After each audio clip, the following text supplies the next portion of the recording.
La PMA pour toutes, le texte arrivera au Sénat en Oui. janvier. Est-ce que vous espérez que le Sénat revienne dessus ? Je pense que le Sénat va revoir certaines dispositions. Cette loi, elle a deux grands volets. Il y a tout ce qui touche évidemment à l'ouverture de la PMA aux couples de femmes et aux femmes seules, avec pour conséquence la modification de la filiation, et d'autre part tout ce qui touche à l'embryon et tout ce qui touche à la connaissance des origines. Je pense que le Sénat reviendra sur certaines dispositions. Lesquelles alors ? Notamment sur tout ce qui touche à la filiation. Il y a deux choses qui, me semble-t-il, posent problème. Enfin, moi, je ne veux pas anticiper, je ne suis pas sénateur, donc je ne veux pas dicter au Sénat... Vous appartenez à la majorité sénatoriale. Donc. Mais voilà, donc j'ai cru comprendre que la majorité sénatoriale pourrait revenir sur la question fondamentale qu'emporte cette loi, c'est-à-dire la disparition de la branche masculine de la filiation, l'éviction du père. Je crois que, comme l'a dit d'ailleurs la garde des Sceaux, c'est une révolution. C'est une révolution, effectivement, où le géniteur n'est qu'un gamète.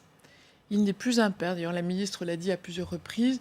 Le donneur de gamètes n'est pas un père. Donc, le père exit, on n'en parle plus. Moi, je pense que ça a des conséquences sur l'enfant. C'est ma conviction, c'est la conviction que j'ai défendue. Puis l'autre volet, c'est l'éviction de la mère qui accouche. Parce que dans ce texte de loi, dans un couple de femmes, chacune des deux femmes, celle qui accouche comme celle qui n'accouche pas, devront aller reconnaître l'enfant chez le notaire.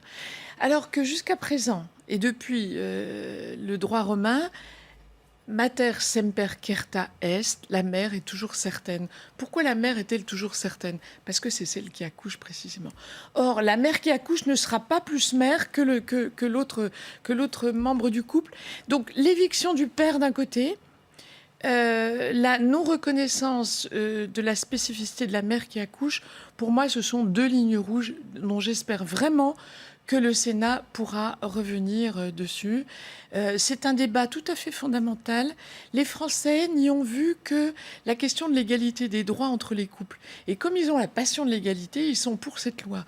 Mais en réalité, ce n'est pas le sujet, puisque, et d'ailleurs la garde des Sceaux l'a dit, ce n'est pas un sujet d'égalité des droits. La ministre de la Santé a dit, ce n'est pas un texte bioéthique, ce n'est pas un texte éthique. Alors on se dit, qu'est-ce que c'est ? C'est un texte politique. C'est un texte politique qui est destiné à satisfaire une partie de l'électorat auprès de laquelle on espère conserver un leadership. Mais ça pose beaucoup de sujets. En tout cas, moi, je ne peux pas me satisfaire d'une loi qui modifie à ce point les règles de la filiation. Et je pense que l'intérêt supérieur de l'enfant doit être, dans ce débat, la seule boussole qui vaille.